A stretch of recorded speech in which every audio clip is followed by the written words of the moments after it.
Hi, welcome to Superintendents Roundtable. I'm Debra, the CEO here at Thurston Community Media.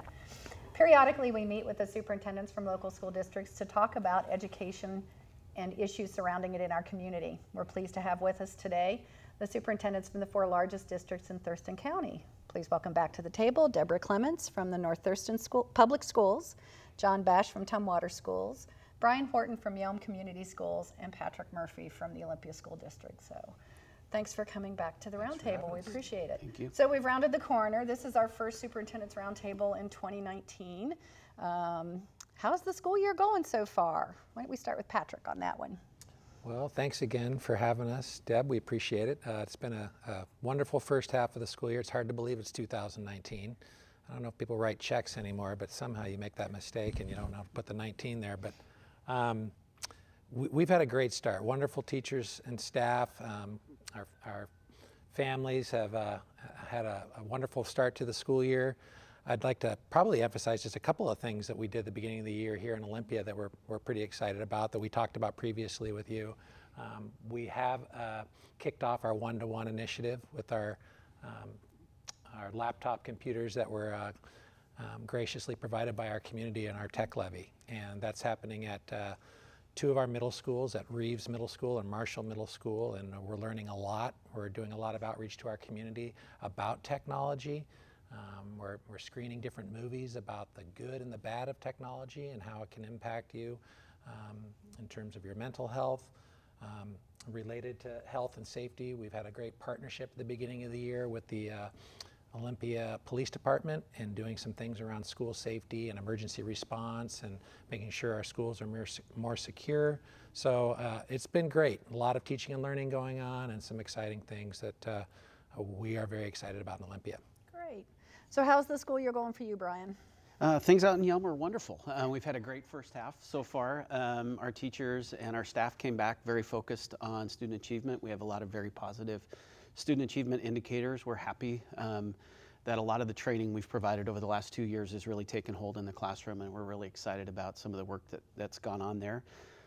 We're very excited about our graduation initiative, and we're in year 3, and we're now up to 52 partners within our community who are committed every month to talking about graduation readiness with their patrons and their families who come into their places of business or worship. We're continuing. Our goal is to hit 100 by the end of this school year, and I think we'll get there.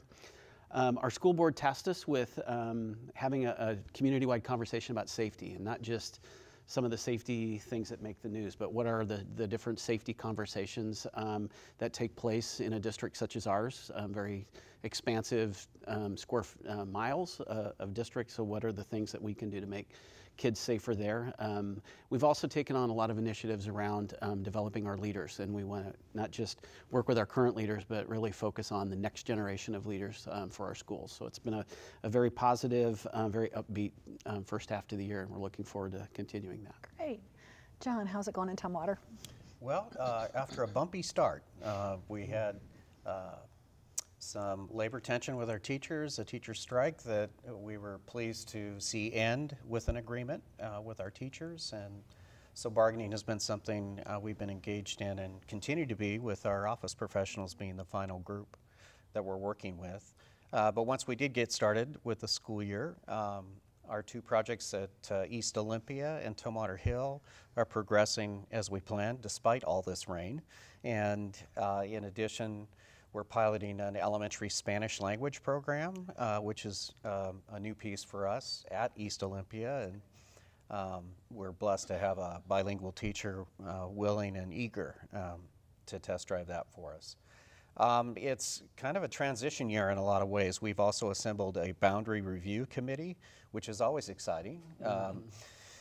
Because folks buy their homes in certain neighborhoods with schools in mind, and when you talk about changing those things, it elicits not only some conversations around why, but some emotional reaction to "not in my neighborhood, please." And so we're just nearing some recommendations that will come to our board here in the next couple of months. In addition, we had a board member step down, so we're now recruiting applicants to fill a vacant board position. And by mid-February, we expect to have District Area 5 filled with somebody that our board will appoint. And then myself, I've made a decision that at the end of this year, I will be joining one of my former colleagues, Joe Belmonte, in Tenino School District as his assistant. So Tumwater is launching a superintendent search as well that will begin this month. Wow, So, that's big news. yeah. Okay. And Deb, how about North Thurston? We've had a great start to the school year. It's hard to believe it's January already, and very steady enrollment. Some of the big projects we've had going on include construction, and over the winter break, we had teachers moving into brand new classrooms at Pleasant Glade Elementary School. Our primary wing was completed, so we have teachers moving into brand new classrooms, and then at North Thurston High School, teachers moving out of portables into their new classrooms. So construction is on time, it's within budget, and I think the teachers are really glad to be able to find their new permanent home. That's great. Well, so a lot's going on in the last 3.5 months. So let's move on. You know, the legislature's coming into session pretty soon. This is the long session this year. I know we always try to figure out what are they going to do, and you know, all bets are off. But there's been a lot of discussion about school safety. You all mentioned safety programs, so I think we're going to start with that. And you mentioned before our conversation that you had some conversation with legislators, and school safety and safety resources is a big part of what they're looking at. So Brian, you want to start with, share with us what's going on in that arena? Safety is a wonderful conversation, and a lot of times it always starts with active shooter scenarios, and I know that a lot of our districts are engaged in training just to make sure that our staff, especially our new staff, knows how we do lockdowns, how we do the different types of emergency evacuations. I think that is always the scary thing that makes the news. But what we found, and I think it's very prevalent in the legislature this year, is there's lots of definitions of safety. And you know, parents send their kids to school every day wanting them to be safe, and that conversation can take on many forms. So it could be how safe are your bus drop-off areas? How safe are your parent drop-off areas? What does your front of your building look like in terms of how parents can come in and access kids? And we've had some upticks in issues this year that we're working on where a parent who wants to come get a kid is not the person who's supposed to get to that student. And making sure that our safety protocols are in place. Those are things that don't always make the press, but very, very important. I'm glad that the legislature is taking up a couple of things. One is the possibility of expanding school resource officers.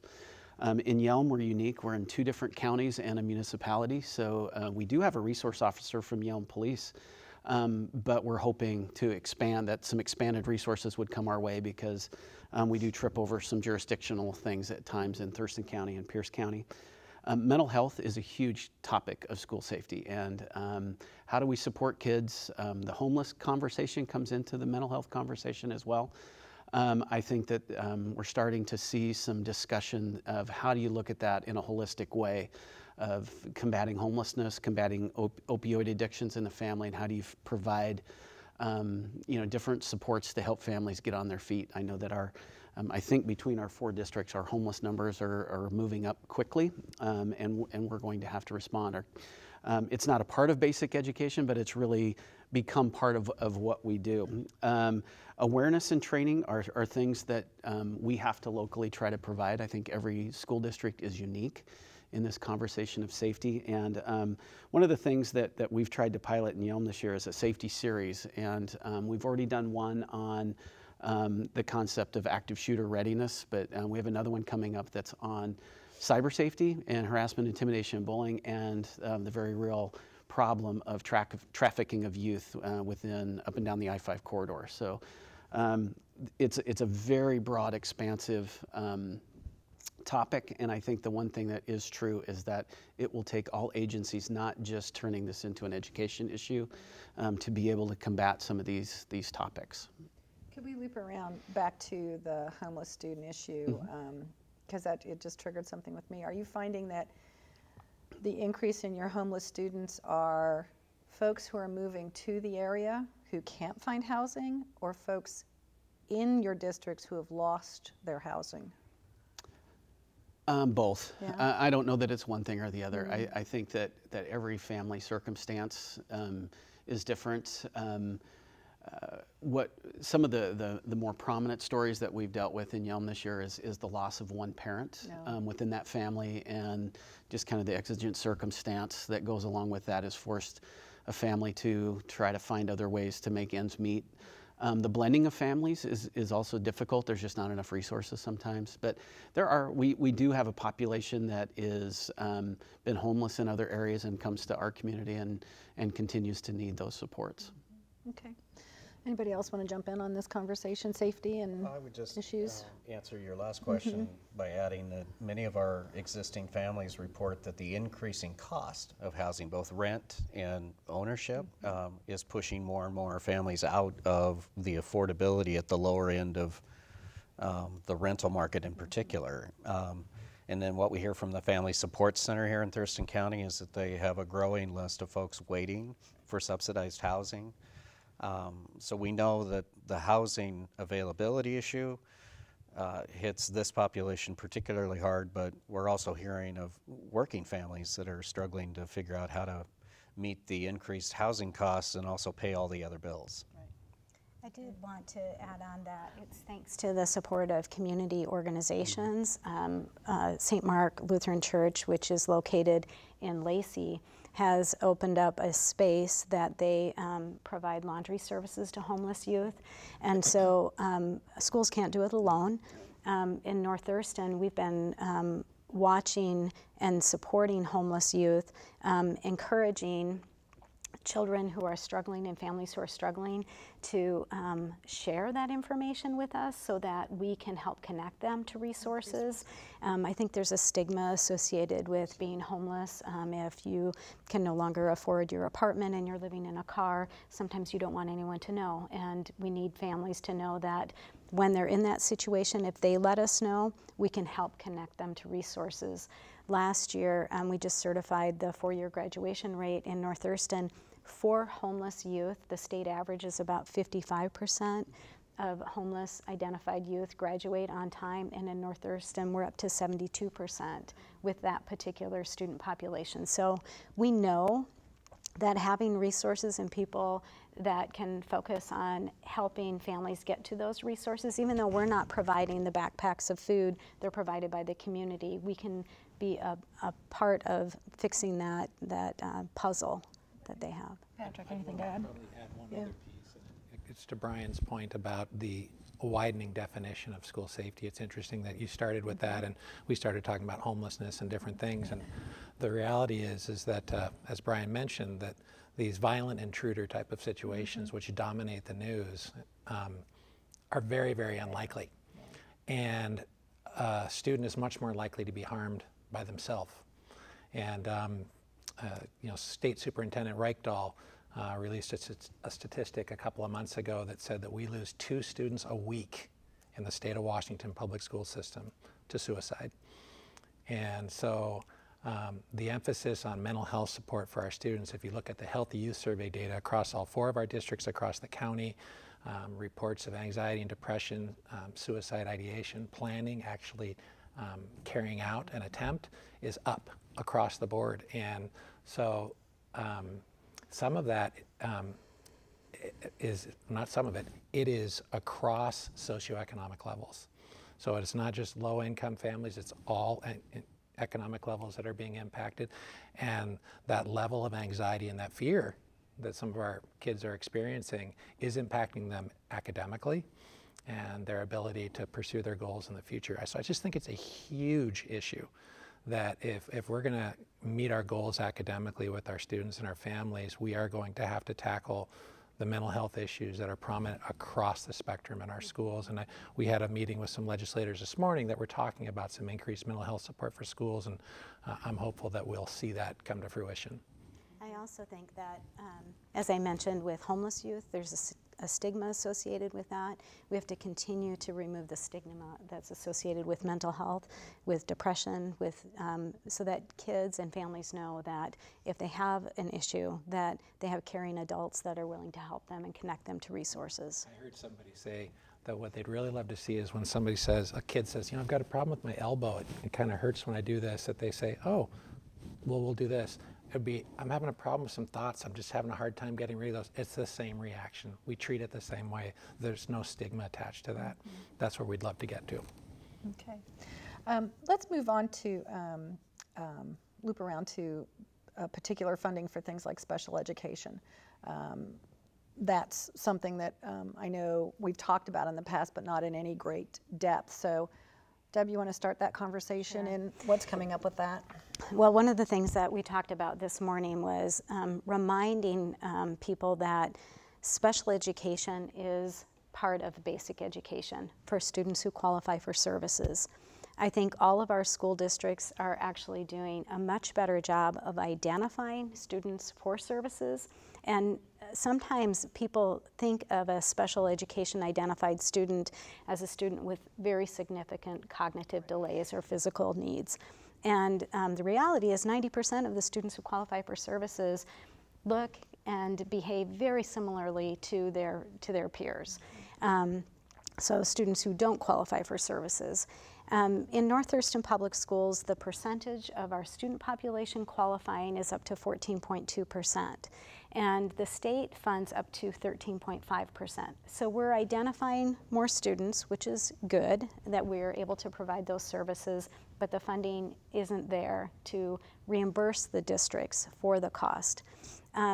The Superintendent of Public Instruction has proposed a tiered funding model that's different than what we've received funding in the past, and that tiered model is based on the hours of service that a student receives.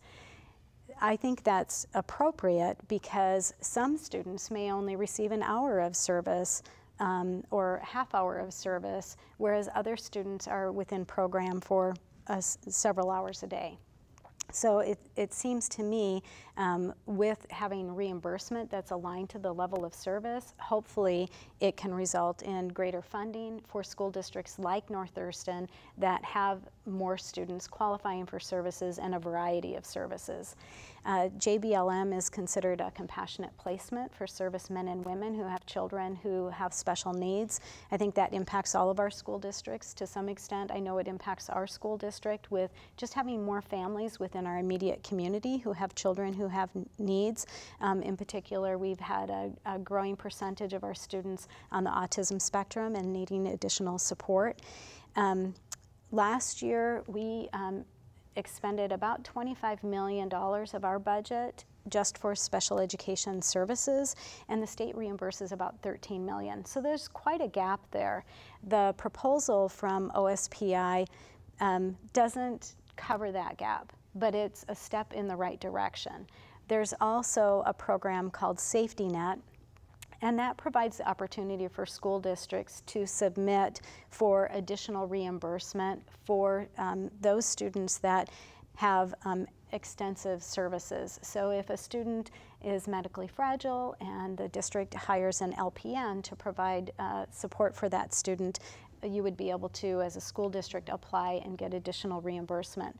So those maintenance levels are expanded in both OSPI's budget proposal as well as the governor's budget proposal. And we all agree that special education needs to be fully funded in order for us to not have it take up 50% of our local levy, which after the reduction that we're facing right now is put into place is about the percentage that we would be expending just to serve children who have the right to a free and appropriate public education. And I think too that our viewers may not recognize or may not understand that the term special education, like you said, it's so broad. It could be a student who has say a mild form of dyslexia who needs some help with that training but has full cognitive abilities, clear to someone, as you said, medically fragile, potentially cognitively delayed, so it's a very broad brushstroke. So how does special education funding impact Tumwater? Well, I think Deb has captured the most critical points in terms of a legislative focus, but in Tumwater, like all 4 districts, We spend more than we receive for special education services, but not to the extent North Thurston does. And having spent time there, I can echo what Deb said around a compassionate placement with the base in mind, because they have a significantly higher population of medically fragile students, for example, which are often your highest cost services to provide. So programs like the safety net, I think, are critical for districts like North Thurston who truly need that kind of special assistance beyond a generic funding formula.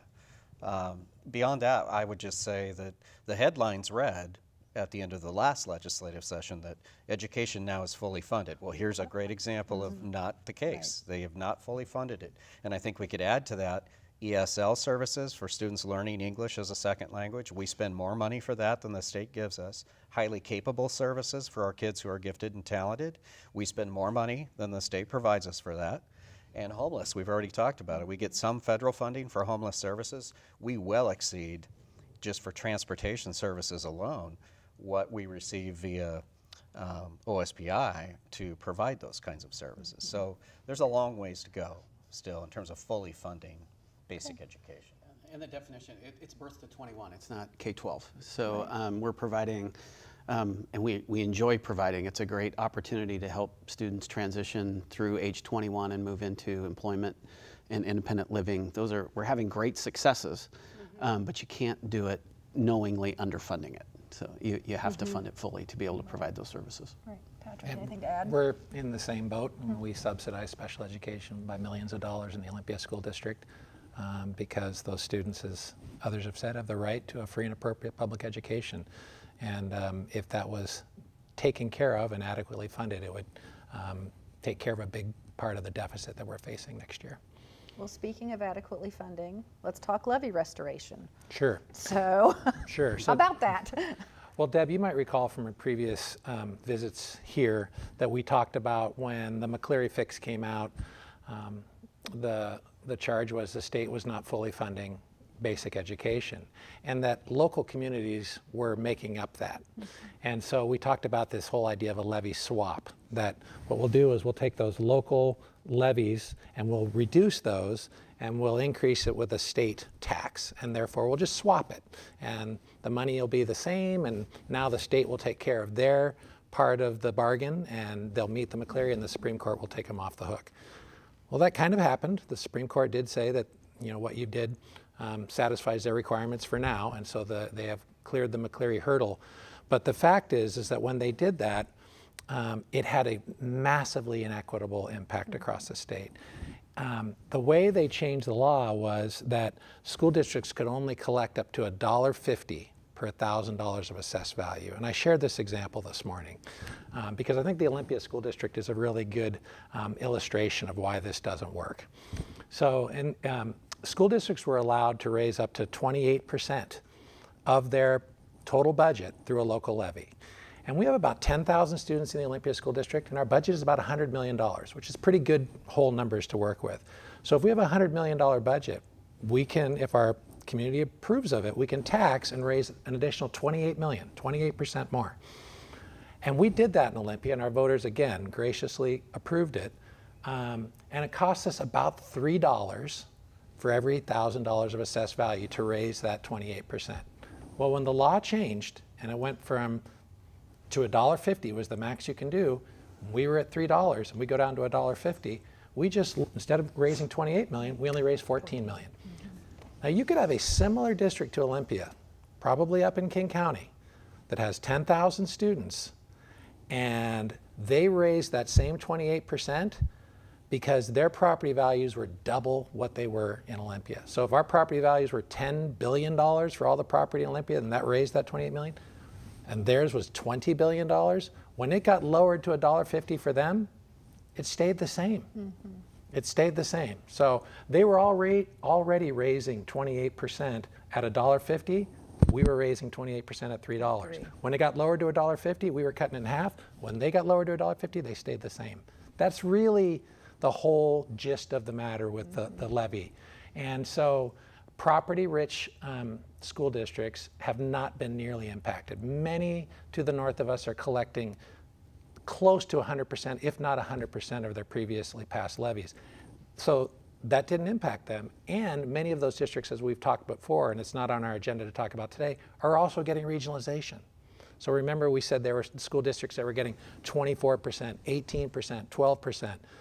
They're collecting most of their levy, and they're getting regionalization on top of that. So the reality is many of those districts have seen very large increases in their revenue, which is good. And it helps to pay for overdue pay increases for staff and for teachers and things like that. But those revenue increases are very, very small in Thurston County. We've got more money coming in, but it's very, very small compared to our neighbors to the north. And our costs are going up for a lot of the things that we've been talking about. So because of that, we are advocating for a restoration to the old model to allow districts to continue to raise up to 28%, which is what Governor Inslee proposed in his most recent proposal. Superintendent Rakedahl proposed allowing up to 22%. We met with some folks this morning that were talking about maybe allowing it by a student number, like $2,500 per student, which in Olympia with 10,000 kids, that would be about $25 million. So again, there's different things that are out there. The problem is, and we've talked about this before, what I dislike about that is if we are given that authority to do that, then our local community, we're going to go out and ask them to pay more at a local levy to pay for these things that we're talking about today, when people around us aren't going to have to do that, particularly to the north. And so we're going to have to be really thoughtful about that. And I know in Olympia, we like I mentioned, our one-to-one model with our technology capital levy, if we were given the ability to raise more through our M&O levy or the enrichment levy that they're calling it now, we'd probably have to go back and look at our capital levy and probably lower that just so that our tax rates are reasonable for people here that are local. So hopefully that kind of explains the levy problem, and there are proposals out there, and we're hopeful that both houses in the legislature and the governor and the OSPI will get together on that and give us some help in terms of levy to take care of these deficits that all four of us are facing going into next year. So it sounds like they recognize that there is an issue and they're receptive to trying to find a resolution that is hopefully fair and equitable. Yes. Is that what you were hearing? Yes, and I guess I would add one last piece, and that is the legislative budgetary year is not the same as the school year. And so in the governor's proposal, we would be allowed to go back to the old levy formula starting in January of 2020. So for the next school year, 1920, half the year would be collecting at $1.50, and the second half of the year would be able to collect at the old rate. So we wouldn't get back to normal, but we would be much better off in terms of our deficit. Yeah. And then the next year we would finally get there. Yep. Go ahead. I would say that it's a really difficult conversation, and what I like that I'm hearing is that there's greater potential for greater flexibility in how different communities would approach their enrichment levy. There's no way Yelm could ever run a 28% levy. We couldn't before. It's just too damaging to the property tax rate. But we can see a vehicle where we could support that and possibly even taking away 100% reliance on school revenue from property tax would really be a good thing to look at, in my opinion. Mm-hmm. How about in Tumwater? How would levy restoration affect you? Well, we lost 49% of our levy in this new design, which is just over $8 million in each of the next 2 school years. And so that has been roughly our cut target as well. We've done some scrubbing of our budget and reductions this year. We're not filling certain vacancies as they occur during the school year this year to try and shrink that cut target for next year. And so right now our estimate is that we have to reduce by $6 million our spending compared to this year for next, which means positions will need to be reduced, programs will need to be reduced, other programs such as staff development and those kinds of things that have really bolstered what we're able to do for students and staff are things we have to look at to balance our budget. And so some are asking, well, wait a minute, the state declared that they're now fully funding education. How did they do that? Well, they raised the state schools tax, but Patrick did a nice job of explaining, yeah, and they took about half of our levy away. And so where did that money go? Well, taxpayers are still paying property taxes, and they're inequitably now dispersing that money up I-5, primarily to the north of us, in the form of regionalization, which is extra salary money for districts based on what they alleged was a cost of living model. And that is seriously flawed, and so we hope they address that as well. Okay. Deb, how's that impacted you? I think we're all in a very similar situation with significant cuts that will need to be made to balance our budget for 1920. We're hopeful that there will be a solution this legislative session that will help reduce the total deficit that we'll be facing because of what Patrick explained with the 1920 school year with that 2020 collection. And then we ran a 4-year levy in 2014 that, 2016 actually, that was approved by local voters at 68%. So for us, we know locally our patrons are expecting the same level of service that they had before McCleary and are expecting all of our programs to continue. So we know that that's what they want. We won't go back to voters until February of 2020. And I think once we know what the predictable and sustainable funding model is going to be in our state, because we've had the biggest changes in 30 years. And once we know what that's going to be, we'll be prepared to go back to our community and really only ask for what is needed. Right. In the short term, we need a solution this legislative session, or most of us will not fill positions that are needed. Okay. So let's swing around to talking about salaries and health care.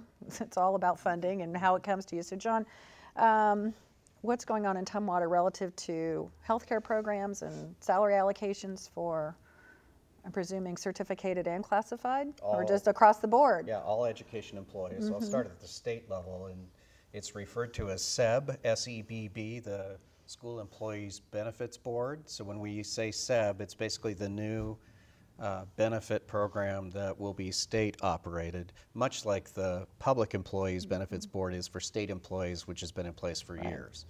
So the Seattle Times did a story this week on this, and what they reported was that the new estimate on additional new costs to the state of this program will be around $900 million to provide benefits to an estimated 300,000 education employees in our state. And on the surface, the motivation behind this legislation was we need to make sure we've got good quality coverage for education employees, and at the same time, the assumption was that in creating a statewide system, the buying power with insurance companies of a large pool like this would lead to lower costs for employees, for school districts, and for the state. Well, at $900 million more than what they're currently funding, it begs the question, okay, what's the real impact going to be compared to what was intended? And so our greatest fear right now about the new program, because there are several unknowns still, including what the premiums will be, because they still need to negotiate with insurance companies, is in Tumwater, for example, the new law says that you now need to cover any employee that works 3.5 hours a day or more, just like you would a full-time employee. And right now, those employees in many districts receive a prorated insurance benefit rather than the full benefit, mainly because we don't receive the full funding for a part-time employee. So that's one key question we have. And so if I have to fund 88 additional people who are either not participating right now by choice or might be substitute teachers that suddenly qualify because we have some substitutes that reach that threshold, the question is, will they fund that? And early numbers, and my colleagues here might be able to weigh in because they ran some estimates in neighboring districts of what the new cost would be based on some early projections they came out with, and it's in the hundreds of thousands, if not over $1 million in new costs to school districts. So the big key question we have about SEB is, will the state fully fund the new cost? And with legislators this morning, one of the points we made is, okay, so if the idea was this, but the outcome isn't going to materialize, and you aren't fully funding the basic education costs yet, what if you put the brakes on this thing for now And instead of spending $900 million on this, you backfill the basic education program first. And we were told that that's not likely, that there is a whole lot of political momentum behind this right now. So we'll see what happens. So if you've got collective bargaining units that have negotiated contracts, including health care benefits, how does this impact that? If you've got a contract in place that says this is what we're going to provide for you who work a full-time, or you who only works 3.5, this is what we've already agreed to, how does this impact those contracts? That's a great question, and the answer is state law trumps any Local contract. And so we follow the state law. And our associations in large part understand this. Some of them disagreed with the state moving toward this, and other employee associations really supported this move. So the groups that represent our employees aren't all on the same page regarding whether they like this or not. Healthcare has been such, I mean, just nationally, it's such an issue. And we've heard just, anecdotally through the news or whatever about that being such a sticking point in collective bargaining discussions, is how much is going to be provided, what is the premium going to be to the employee. So that's interesting. Anybody else want to jump in on this conversation? I think John said it very well this morning, is that if you look at it, employees are going to pay more, districts are going to pay more, the state will pay more. So it begs the question, what is the benefit? And is the coverage better? Yeah, that's the question. And we won't know that until those contracts are bargained from a state level. But the assumption is that they're not going to be cheaper, and it will create more overhead, if you will, for districts to provide that. But and as we know in education, anytime something of this magnitude changes, it's a very difficult. We saw a huge change in how salaries work, and that brought on a lot of strife throughout the state. I see the same thing happening with the benefit side of it. We did a quick analysis, and I think it was between $1 and $2 million that it would cost Olympia to implement SEB if there isn't additional funding because of our part-time employees, which we like employing. We have people that just work in the morning so they can be home with their kids, moms and dads in our community that do a lot of part-time work for us. And so I think it's one of those things that, again, it's a really neat idea, but if the funding doesn't come with it, it's just creating more problems. Right. I do think, to Patrick's point about having lots of part-time employees, I think it will, there's unintended consequences sometimes of rules like this that come into play. If we have to balance our budget, it's likely that how we think about the positions that we're hiring will reduce the flexibility that we've had in the past. For North Thurston, it would be an additional $1.3 million that currently, we're not receiving funding for. Wow, so that's huge. We can only hope that the legislature hears what you're saying and acts accordingly. The other thing we talked about this morning is, of course, we want all of our employees to have access to quality health care. And so we're supportive of that. We just need to really be thoughtful about how do we enter into this in a way that's going to create a win-win for employees, employers, and the state. And our employees do have access to high quality health care now. They do. Right, Yeah. right. Well, as a small employer, I mean, we have 12 employees, I think, potentially. I will share that dealing with the healthcare support and insurance benefits, it's the thing that I have the biggest challenge with, because it's such a moving target from year to year. So I have great empathy for you dealing with it on such a large scale, because mine's really tiny in comparison. So we're kind of in the second half of the show now. We've covered all of the big topics that we wanted to talk today, but what's coming up in the year that you're looking forward to, and things that you want to share with our viewers? So I can start. Yeah. We had our last school board meeting of 2018 at the beginning of December, and as I think you know, I'm in my second year in the Olympia School District, so halfway through my second year. And we also have 3 relatively new board members that are just finished their first year. So a lot of new leadership in the Olympia School District. And at that December board meeting, they approved, as part of our strategic planning process, 5 student outcomes for the Olympia School District that I think were courageous and very progressive on our school board's part.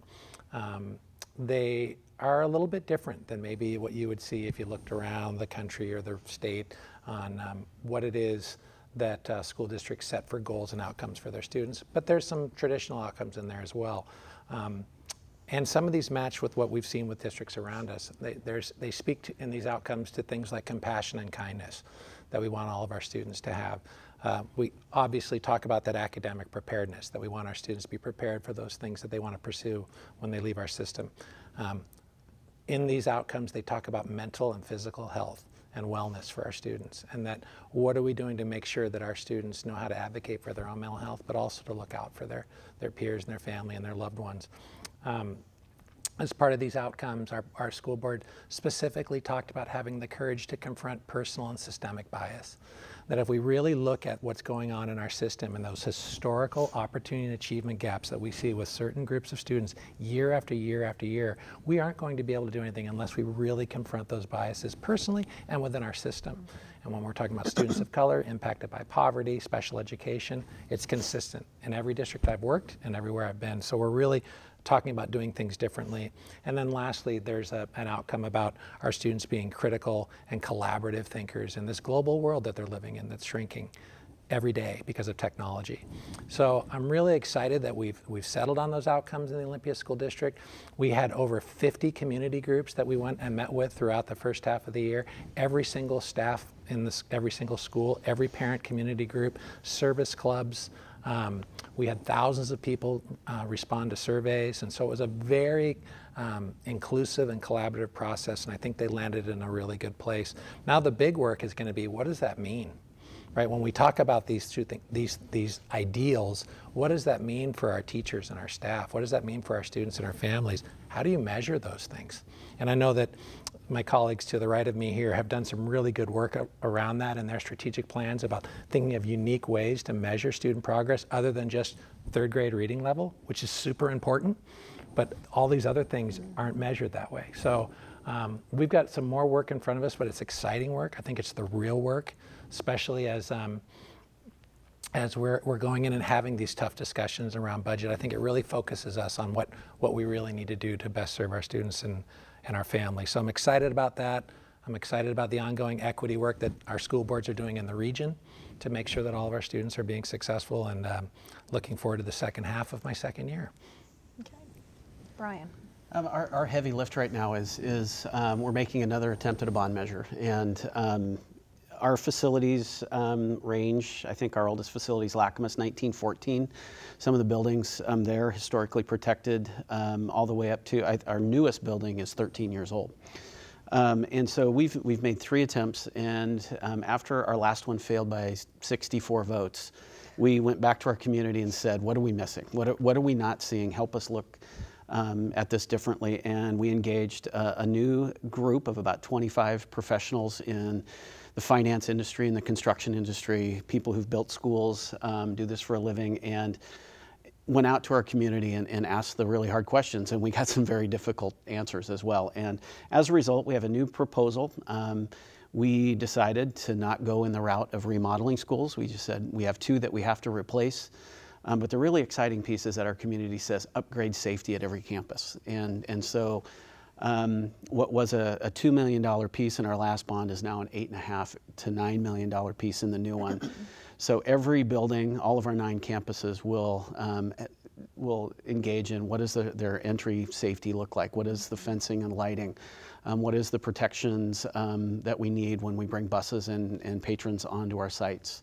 And it's been very energizing. And one of the neat things in the campaign is something that's unique in our community is that it was always hard for our graduates to come back and be professionals in Yelm, and that's changing. And so our bond campaign is really being run by some of our young graduates in the last 5 to 10 years. They're experts in social media. They're experts in, they're connected to families, and it's really good to see these young people come back and say, you did this for us, now we need to pass that along. And it's been fun. It's been difficult. It's hard to have these conversations. Property tax is a difficult conversation, especially when you're trying to explain McCleary at the same time. And so we think we're doing well, but that's our heavy lift, and we've got 39 days before election time.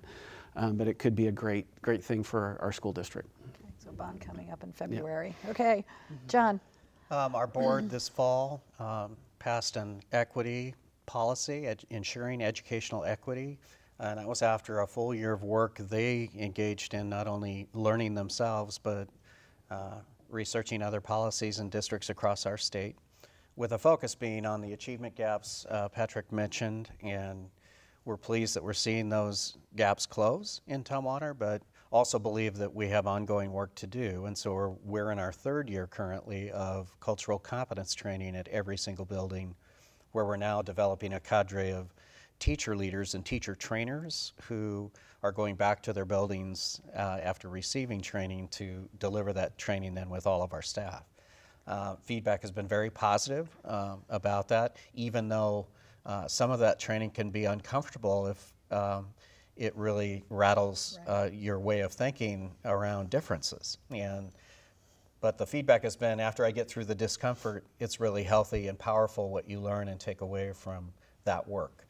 And so with a policy, what that really means now is that's the lens we'll look through with all of the work that we do in the organization.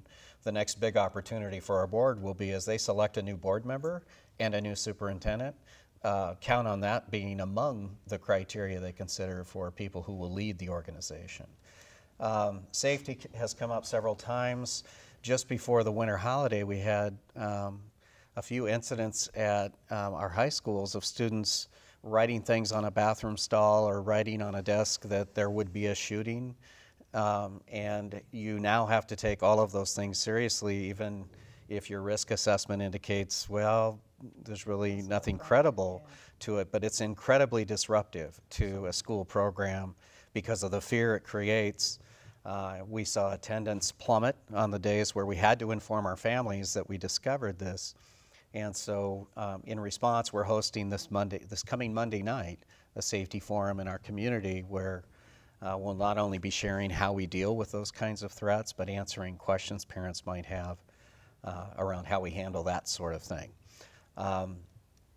In addition, we've talked about funding issues and challenges. So the big work this second semester that we're all staring at is how do we make the really tough decisions regarding what we're no longer going to spend money on. And while that's not something we look forward to, it's a high priority for our work because we're going to have to plan those decisions.